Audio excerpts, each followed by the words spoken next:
Isn't that what this is all about? That's what everyone's gunning for, the best team? So, listen, I don't think there is anything specific. You do this, you're better than the Warriors. The Warriors are too good for that. The question is, what do the Celtics need to do to go into a series against the Warriors and you feel like they could win? That they got as good of a shot as Houston had, or as good of a shot as some people thought Cleveland had, like to be right there with them.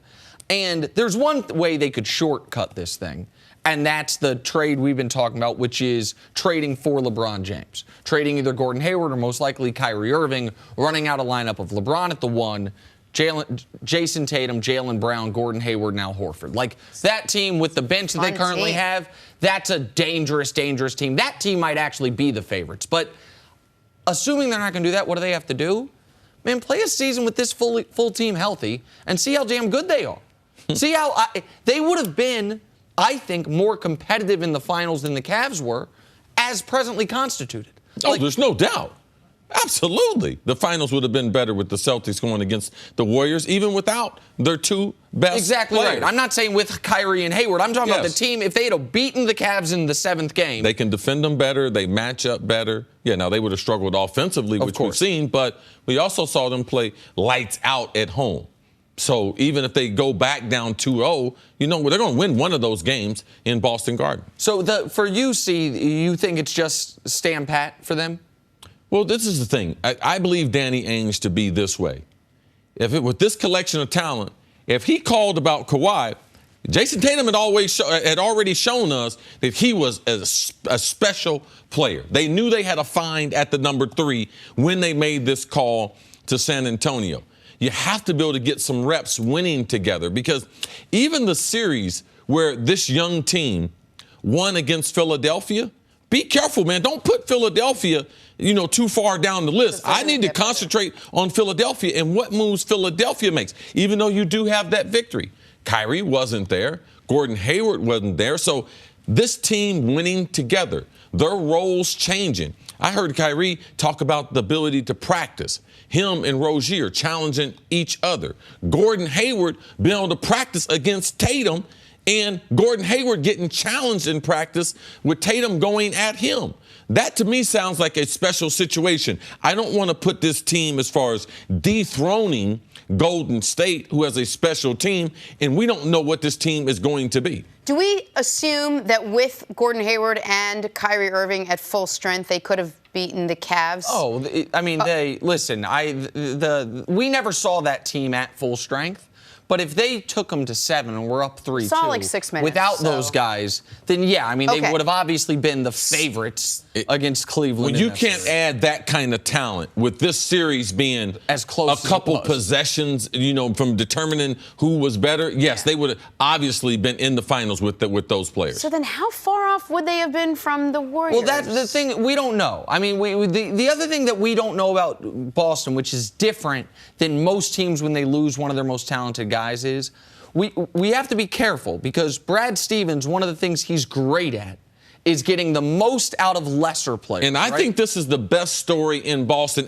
Once we figure out what team is going to be playing, let's see how Brad Stevens is going to coach, because he's never had this many talented players. And I don't think it's going to be difficult for him to adjust, but I can't give him credit for something that I haven't seen. So the example I'll use is go back to his years in Butler.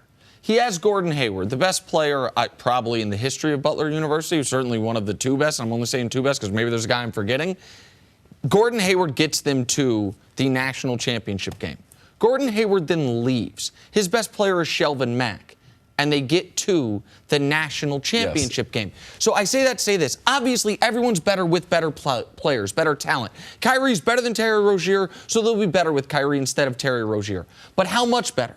Like, if your coach is terrible, then Kyrie over Rozier is enormously important. But if your coach has gotten Rozier to where he's all of a sudden giving you 80% of Kyrie, how much better are you in the long term with those guys? That's something to see. And Gordon Hayward has a tremendous amount of faith in the coach because he has history. Yes, of course. But how much faith will Kyrie have in him, where Kyrie relies on his own talent? And Kyrie's biggest moment in professional basketball was when he hit the shot against the Golden State Warriors.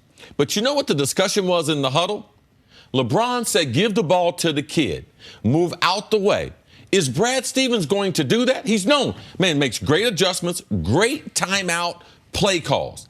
Does he do that? Or does he give the ball back to Kyrie, which we know is a unique skill, and allow him in late games to take over? And the Kyrie thing is the X factor here. It's not a coincidence that, Kyrie's publicly saying, listen, I'm not signing an extension. Now, it wouldn't make sense for him money-wise to sign it now. Right. It's also not a coincidence that all of a sudden the Knicks, who were one of the teams he has to be traded to, Boston was not one of the teams he has to be traded to, are back in the discussion. It was all going great for them the first 60 games when Kyrie was healthy.